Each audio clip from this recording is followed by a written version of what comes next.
इस देह में कौन है? जीव है, जीव। जीव का नाम सुना है? जीवात्मा। इस देह में जीवात्मा है और यही जीवात्मा बार बार इस देह को त्याग के अगली देह धारण करती है। जीवात्मा फंसी पड़ी है इस संसार में और इसको चाहिए कौन सा ज्ञान? आत्म ज्ञान। जब ये आत्म ज्ञान को प्राप्त कर लेगी तब इसका आना जाना खत्म हो जाएगा। आत्म ज्ञान कहने में आत्म ज्ञान है, असल में उसको परमात्म ज्ञान कहा जाता है। जीव ज्ञान नीचे का ज्ञान है और आत्म ज्ञान ऊपर का ज्ञान है। तो उसी आत्म ज्ञान की सारी महिमा गीता में समझाई गई।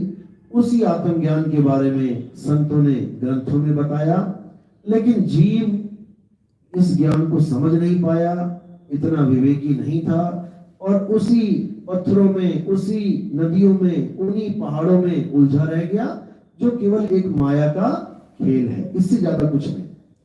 गीता में बिल्कुल स्पष्ट बोला गया, हे अर्जुन, इस दुनिया में दो प्रकार के तत्व हैं। एक तत्व असत्य है और एक तत्व सत्य है। असत्य क्या है? हे अर्जुन, जो कुछ भी इन आंखों से दिखाई देता है, जो कुछ भी तुम्हारे सामने दिख रहा है और पल पल बदल रहा है, ये असत्य है। छोटा सा बच्चा पैदा हुआ, धीरे धीरे बड़ा हो रहा है तुम्हारी आंखों के सामने, असत्य है। तुम्हारी शक्ल देखो, बचपन में कैसी थी, आज कैसी हो गई, असत्य है। भगवान राम का शरीर छोटे से बड़ा हो रहा है, बदल रहा है, असत्य है। कृष्ण जी का शरीर, सब संतों के शरीर, असत्य है। जो चीज बदल रही है वो माया है और जो कभी नहीं बदल रही वो सत्य है। जो कभी नहीं बदल रही उसका क्या नाम है? आत्मा। गीता पढ़ो। हे अर्जुन, दो प्रकार के तत्व हैं इस सृष्टि में, एक असत्य है, एक सत्य है। असत्य वो है जो पल पल बदल रहा है और सत्य कभी बदलता नहीं। ज्ञानी पुरुष असत्य को त्याग के सत्य का संग करते हैं और जो सत्य का संग करते हैं उसे ही सत्संग कहते हैं। हम लोग कहते हैं ना सत्संग में जा रहे हैं, कहते तो हम सत्संग में जा रहे हैं, लेकिन वहां क्या बताया जाता है? वहां कथाएं सुनाई जाती हैं। कोई राम जी की कथा सुना रहा है, वही कथा जो मेरे दादा परदादा सुनते आए हैं, जो उनके द्वारा मुझे पता लगा हुआ है कि राम जी ने रावण को मारा, कृष्ण जी ने कंस को मारा, वही कथा हमें बार बार रिपीट करवाई जा रही है, बार बार वही चीज बताई जा रही है। उससे हमें लाभ क्या है? क्या लाभ है उससे? जो ज्ञान हमारे पास बचपन से है, रामलीला देखते हैं, सब पता है, वही ज्ञान एक बाबा जी आके समझा रहे हैं हमें, वही कहानी हमें सुना रहे हैं और नाम रख दिया सत्संग। ऐसा नहीं है। सत्संग का मतलब होता है सत्य का संग। पहले ये जानो सत्य है क्या? क्या किसी की कथाएं सुनाना सत्य है या आत्मा का ज्ञान देना सत्य है? कृष्ण जी ने पूरा युद्ध रोक डाला इस आत्मा के ज्ञान को समझाने के लिए, लेकिन हम लोग समझ ही नहीं पाए। हम उसकी पूजा करने लग गए जो पल पल बदल रहा है और कृष्ण जी समझा समझा के थक गए कि पूजा उसकी करो जो बदलता नहीं है।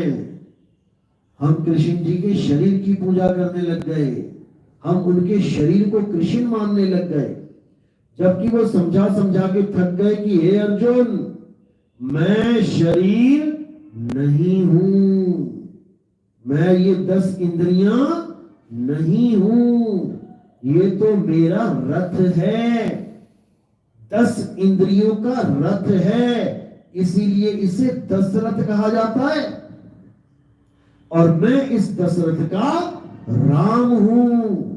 जब मैं दशरथ से जुदा हो जाता हूं तो दशरथ के प्राण निकल जाते हैं, दशरथ का अंत हो जाता है।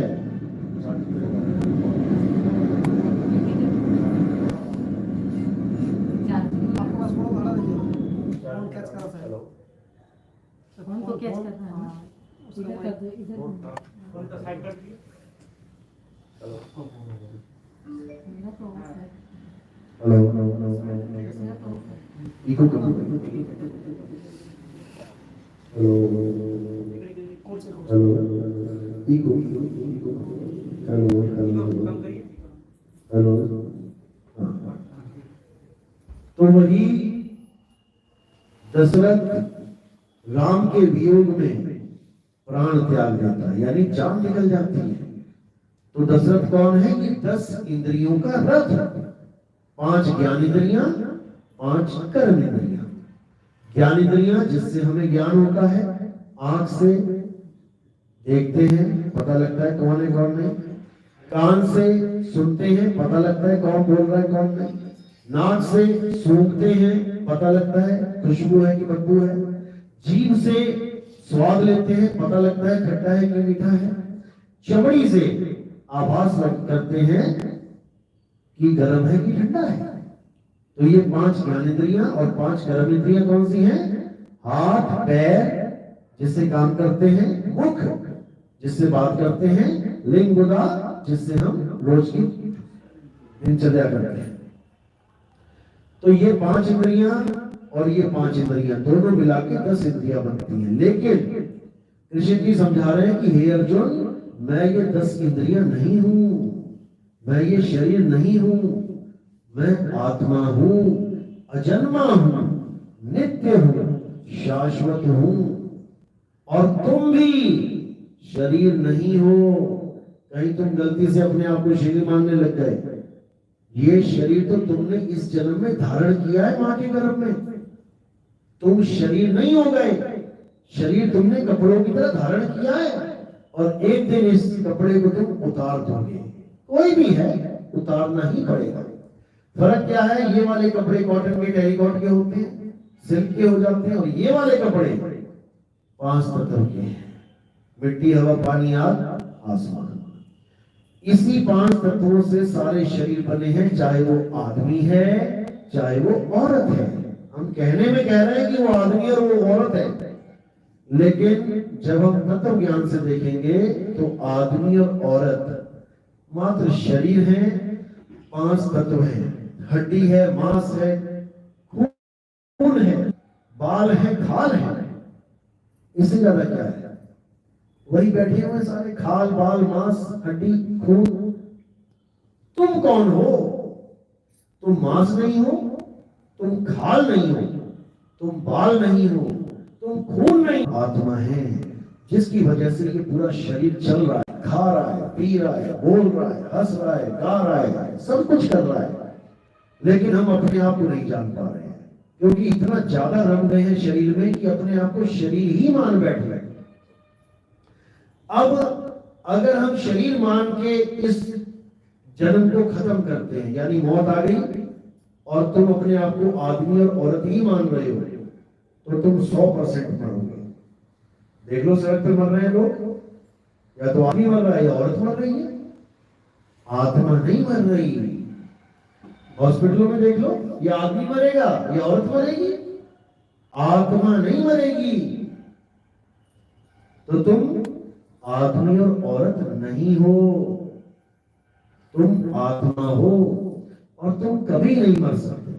लिखते भी हो मेरे पिता का स्वर्गवास हो गया, अब एक तरफ लिख भी रहे हो स्वर्गवास हो गया और एक तरफ सोच भी रहे हो कि पिताजी मर गए। जबकि स्वर्गवास का मतलब होता है कि पिताजी का वास यानी रहना कहां हो गया? स्वर्ग में। पहले कहां रहते थे? तुम्हारे घर में, इस काया में। अब काया में नहीं रहते, अब कहां चले गए? स्वर्ग में। अब जब काया छोड़ के स्वर्ग में रहने के लिए गए हैं, तो मरा कौन? कौन मर गया? केवल जगह बदली है। आज आप वेस्ट बंगाल में रहते हो, कल आप दिल्ली चले जाओगे तो हम क्या लिखेंगे? आपका वास दिल्ली में हो गया है,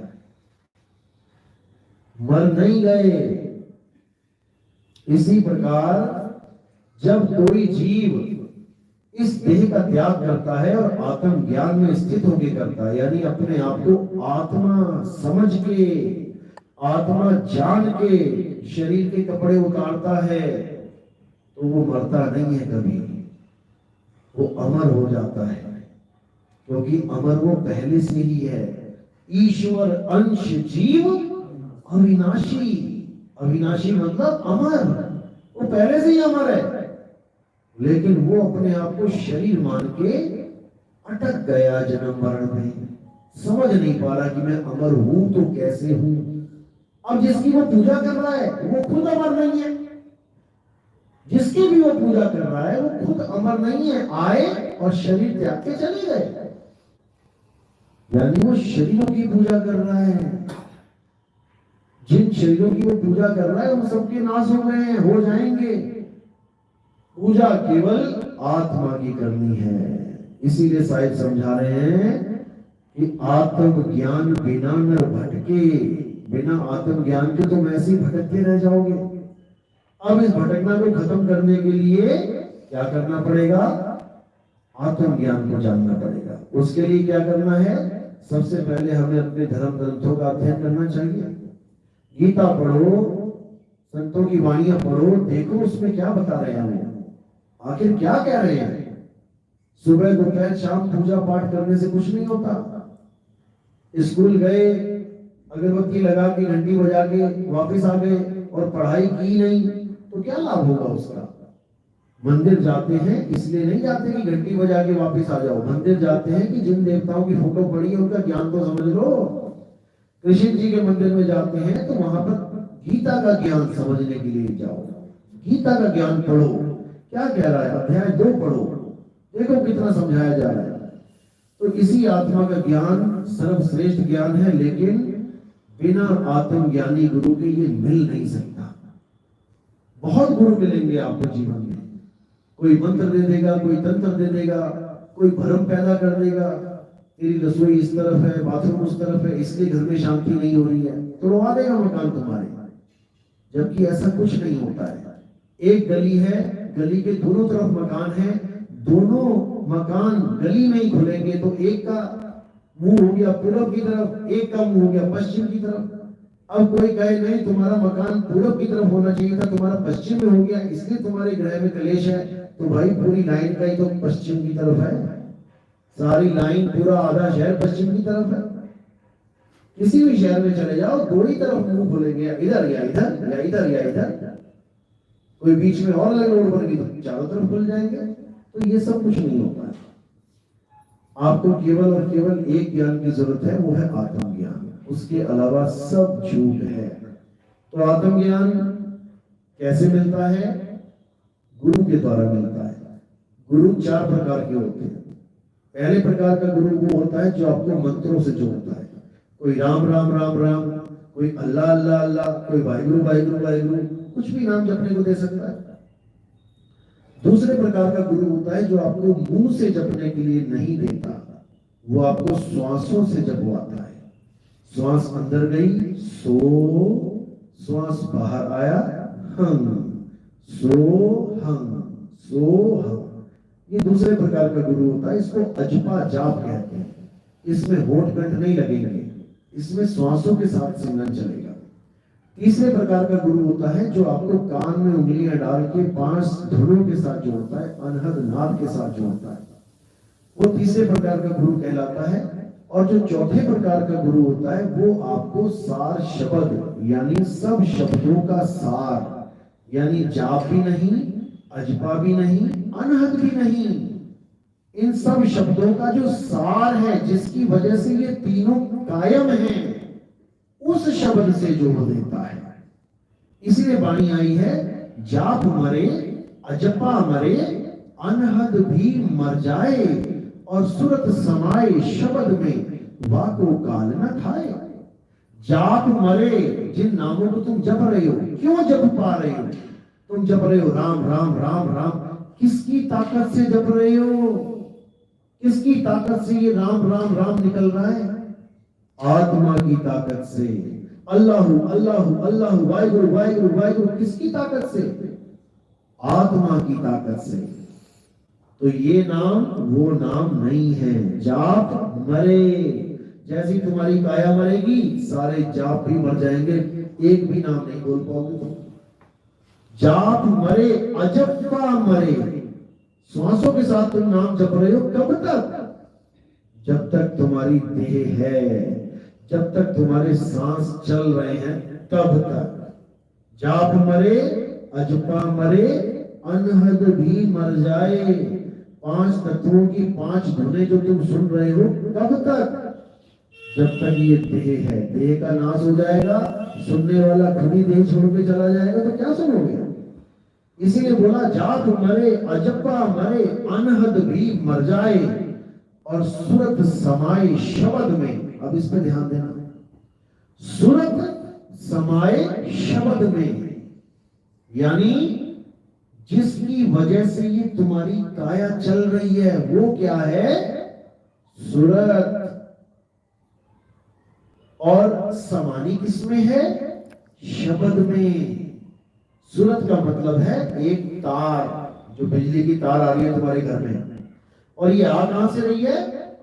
थर्मल प्लांट से, जो मेन विद्युत गृह है, जहां से पावर सप्लाई होती है, वहां से एक तार निकल के आ रही है तुम्हारे घर में, और तुम्हारा घर उस तार की वजह से चल रहा है। अब एक घर टूटता है तो उस तार का मीटर का एड्रेस दूसरा दे देते हैं कि हमें ये मीटर यहाँ नहीं चाहिए, हमें गली नंबर इतने में लगवाना है। तो आते हैं लोग, यहाँ से मीटर उखाड़ा और गली नंबर 4 में उस मकान में जहाँ की एप्लीकेशन थी वहां मीटर लगा दिया। एक मकान टूटा, दूसरे में मीटर लग गया, दूसरा टूटा, तीसरे में मीटर लग गया, तीसरा टूटा, चौथे में मीटर लग गया। इसी प्रकार ये जो सूरत है, ये बार बार मकान चेंज कर रही है। सूरत फंसी संसार में, ता से पड़ गई दूर। दूर किससे पड़ी? शब्द से। यानी सूर्य से सूर्य की किरण दूर हो गई, सूर्य को भूल गई और संसार को पकड़ के बैठ गई। अब उस किरण को याद कराया जा रहा है कि संसार छोड़, तेरा घर गगन में है, तेरा सूर्य वो है ऊपर और तू नीचे भटकी पड़ी है। इसी को साहिब ने बोला, सूरत फंसी संसार में और ता से पड़ गई दूर। अब सूरत बांध स्थिर करो, उल्टा घुमा दो इसको, जहां से आई है वहीं पर लगा लो। 8 पहर हुजूर, यानी 8 पहर एक ही काम है, इस सूरत को स्थिर कर लो, यानी किरण को सूर्य का ज्ञान मिल जाए और वो किरण अपने सूरज में समाने के लिए बेताब हो जाए, बस। और कुछ नहीं करना, कोई नाम जपने की जरूरत नहीं है, कोई श्वासों का जपा जाप करने की जरूरत नहीं है, कोई अनहद नाद सुनने की जरूरत नहीं है। केवल और केवल अपनी आत्मा के असली स्वरूप को जानने की जरूरत है, जिस आत्मा से तुम्हारी सूरत बिछड़ के आ गई है, और कुछ नहीं करना है।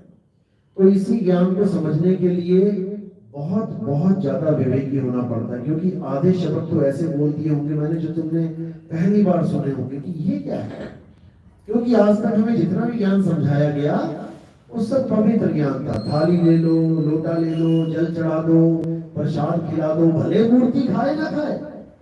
अपने बच्चे को तुम खाना खिलाते हो, छोटे से बच्चे को माँ खाना खिलाती है, एक और डाल दिया मुंह में, जब तक वो खा के पेट में न डाल लेना चबा के, जब तक दूसरा नहीं डालता। ऐसा नहीं है कि एक डाला, दूसरा डाला, तीसरा डाला, मुंह भर दिया उसका, ऐसा नहीं होता। एक बच्चे को एक और दे दिया तो जब तक उसको चबा के अंदर नहीं कर लेगा तब तक दूसरा नहीं डालती।